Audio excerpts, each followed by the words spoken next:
বনী ইসরায়েলের মধ্যে ৩ ব্যক্তি ছিল, একজন কুষ্ঠরোগী, একজন টাকওয়ালা এবং একজন অন্ধ। আল্লাহ তাআলা তাদের পরীক্ষা করার ইচ্ছা করলেন, তাই তিনি তাদের কাছে একজন ফেরেশতা পাঠালেন। প্রথমে ফেরেশতা কুষ্ঠরোগীর কাছে এসে জিজ্ঞেস করলেন, তোমার কাছে সবচেয়ে প্রিয় জিনিস কি?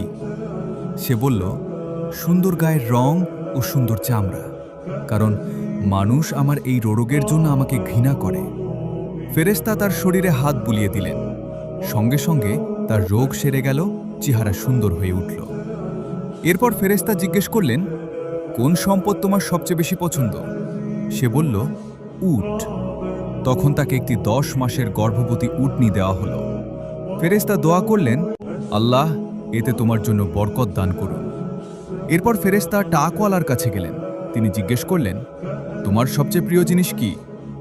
সে বলল, সুন্দর চুল, কারণ চুল না থাকার কারণেই মানুষ আমাকে ঘৃণা করে।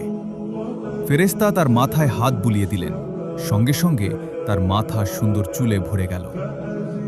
সালমান ফার্সি, সহিহ বুখারী হাদিস 3464 এ তর্কি থমল হবে। তিনি জিজ্ঞেস করলেন, কোন সম্পদ তোমার সবচেয়ে প্রিয়? সে বলল, গরু। তাকে একটি গর্ভবতী গাভী দেয়া হলো এবং ফেরেশতা দোয়া করলেন, আল্লাহ এতে বরকত দান করুন। সবশেষে ফেরেশতা অন্ধ ব্যক্তির কাছে এলেন। তিনি জিজ্ঞেস করলেন, তোমার সবচেয়ে বড় চাওয়া কি? সে বলল, আল্লাহ যেন আমার দৃষ্টিশক্তি ফিরিয়ে দেন, যেন আমি মানুষকে দেখতে পারি। ফেরেশতা তার চোখে হাত বুলিয়ে দিলেন। আল্লাহর হুকুমে তার দৃষ্টিশক্তি ফিরে এলো। এরপর জিজ্ঞেস করলেন, কোন সম্পদ তোমার সবচেয়ে প্রিয়? সে বলল, ছাগল। তাকে একটি গর্ভবতী ছাগল দেওয়া হলো। সময় গড়াতে লাগলো। আল্লাহর বরকতে একজনের উটে, আরেকজনের গরুতে আর তৃতীয় জনের ছাগলে পুরো উপত্যকা ভরে গেল। দীর্ঘদিন পর আল্লাহ তাদের পরীক্ষা করার জন্য সেই ফেরেশতাকে আবার পাঠালেন। তবে এবার তিনি এক দরিদ্র মুসাফিরের বেশে এলেন। প্রথমে তিনি আগের কুষ্ঠরোগীর কাছে গিয়ে বললেন, আমি এক অসহায় মুসাফির, পথ চলতে আমার সব সম্বল শেষ হয়ে গেছে। আল্লাহর নামে তোমার কাছে একটি উট চাই। লোকটি বলল, আমার অনেক দায় দায়িত্ব আছে, দিতে পারবো না। ফেরেশতা বললেন, তুমি কি সেই ব্যক্তি নও যাকে মানুষ ঘৃণা করত? তুমি কি গরিব ছিলে না আর আল্লাহ তোমাকে ধনী করেননি? সে অহংকার করে বলল, না, আমি এই সম্পদ আমার পূর্বপুরুষদের থেকে পেয়েছি। তখন ফেরেশতা বললেন, যদি তুমি মিথ্যা বলে থাকো তবে আল্লাহ তোমাকে আগের অবস্থায় ফিরিয়ে দিন। এরপর ফেরেশতা টাকওয়ালার কাছে গেলেন।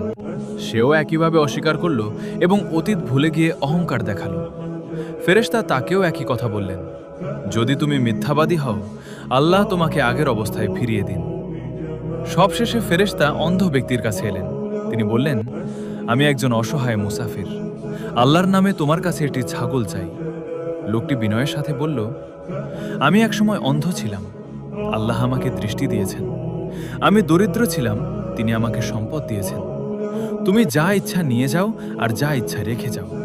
আল্লাহর কসম, আল্লাহর জন্য তুমি যা নেবে তাতে আমি কোনো বাধা দেব না। এ কথা শুনে ফেরেশতা নিজের পরিচয় প্রকাশ করলেন। তিনি বললেন, তোমার সম্পদ তোমার কাছেই থাক। তোমাদের পরীক্ষা করা হয়েছিল, আল্লাহ তোমার ওপর সন্তুষ্ট হয়েছেন, কিন্তু তোমার অন্য 2 সাথীর ওপর অসন্তুষ্ট হয়েছেন। সম্পদ, সৌন্দর্য ও সফলতা সবই আল্লাহর দেওয়া পরীক্ষা। মানুষ যখন নিজের অতীত ভুলে যায় এবং নেয়ামতকে নিজের যোগ্যতা মনে করে অহংকার করে, তখন সে আল্লাহর অসন্তুষ্টির কারণ হয়। কিন্তু যে ব্যক্তি কৃতজ্ঞ থাকে, নিজের কষ্টের দিনগুলো স্মরণ রাখে এবং আল্লাহর পথে দান করে, প্রকৃত সফলতা তারই।